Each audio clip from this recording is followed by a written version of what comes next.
Hello, my name is Meredith Wargo, and this is a retelling of Hans Christian's The Little Mermaid by me.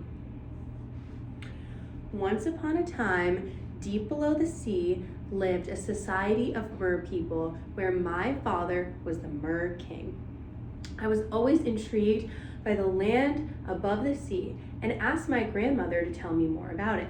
She said, "When you have attained your 15th year, you will rise to the surface above the sea." From this day on, I longed for that day. When my eldest sister turned 15, she swam above the sea bank and retold of a town with pretty lights and music. One after another, my sisters turned 15 until all that was left was me. Finally, it was my turn, and my grandmother helped prepare me for my impending travels. "It is now your turn. Come here so I may adorn you like your sisters." I then swam up above the seashore and popped my head out of the water. Spotting a ship in the distance, I swam towards it and looked inside. I saw a handsome prince, but suddenly a storm broke out and the ship broke, sending all the men into the water. I quickly remembered, the prince cannot live in water. Die, no, he must not die. I swam to his rescue and dragged him onto the shore, leaving him there. Soon after, a young girl appeared and waited for him as he awoke on the seashore, but he knew that it was not her that had rescued him. When I returned to the palace, I said nothing of this. One day, I was curious and asked my grandmother, "Do men, when they not get drowned, not die?" And she responded, "They must die like us. However, when we die, we turn into foam on the seashore. We have no immortal souls. Humans, on the contrary, their souls live on after their bodies turn to dust." I then continued, "Why, we must know immortal souls," explaining I would give up my 300 years of life if I could just rise up to heaven. "You must not think of that," she explained. But I was still curious. Are there by no means in which we cannot obtain immortal souls? She then gave in. "It is believed to be true that if thou wins the affection of a human and promises to be faithful in front of thy priest, then his soul will flow into thine." I sighed. What I must not give up to win my prince an immortal soul? I decided to visit the witch.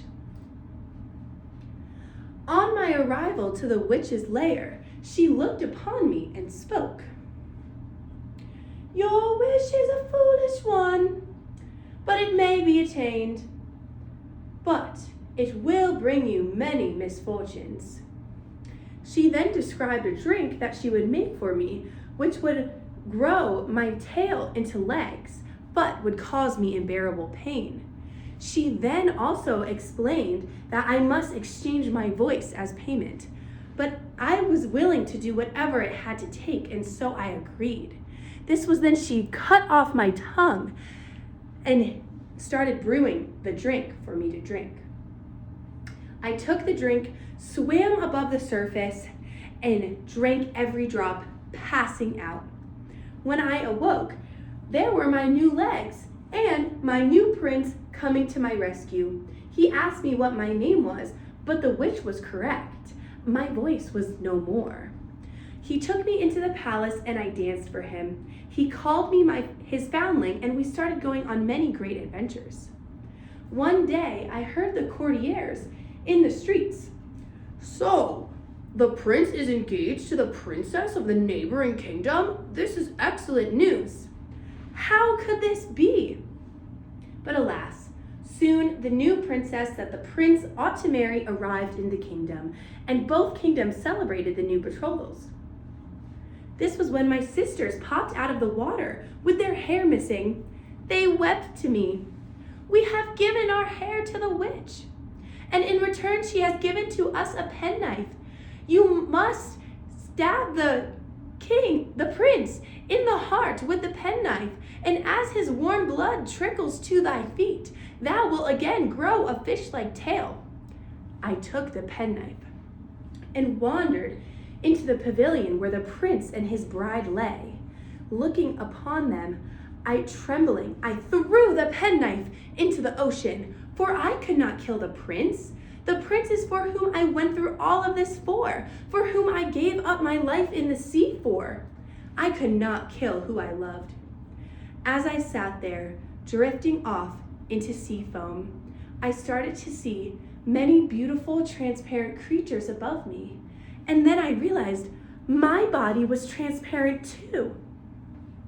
I started to rise into the air, and I asked them, "Where are you taking me?" And they responded, "Speak to you, the daughters of the air. For if we must do good deeds for 300 years, then we also must obtain immortal souls. And thou, poor little mermaid, who has done and suffered so much from the impulse of her own heart, if you do good deeds for 300 years in this state, then you will also receive an immortal soul." I started to cry. What I have always wanted came true. As I rose into the air, I looked upon the bride and the prince, the kingdom and the sea where I had once lived, flying peacefully with the rest of the daughters of air for the next 300 years until I would rise to heaven.